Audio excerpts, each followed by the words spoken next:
Mne to určite aj pre Malu priniesol taký nový obzor chápania možností, ktoré vlastne môžeme využiť v rámci jej rehabilitácie alebo proste poznania tých rôznych spôsobov cvičenia alebo čo by vlastne mohlo pomôcť napredovať dopredu a určite nám to dalo aj nejaké nové kamarátstva a kontakty.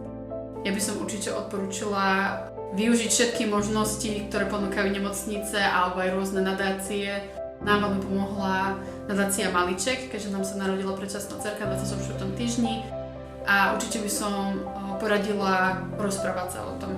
Práve vďaka tým rozhovorom vlastne človek zistí, že v tomto nie je sám a zároveň vlastne zistí rôzne možnosti, ktoré vlastne môže využiť tu.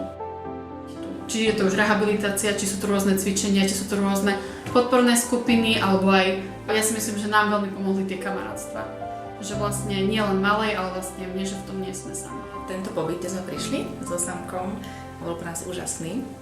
Mňa až dojalo, že aký krásny prístup k nám mali všetci z týmu Axisu.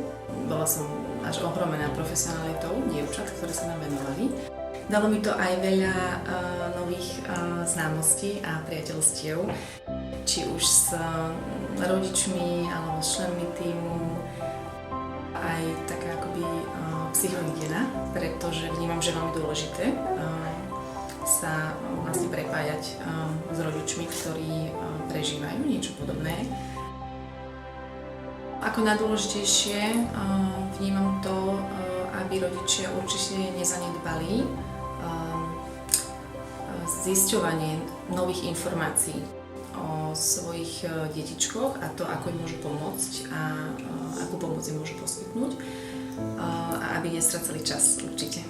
Rodičom detičiek s rizikovým vývinom by som odporúčila určite to, aby nestracali nádej, aby sa nevzdávali a aby verili, že všetko je možné.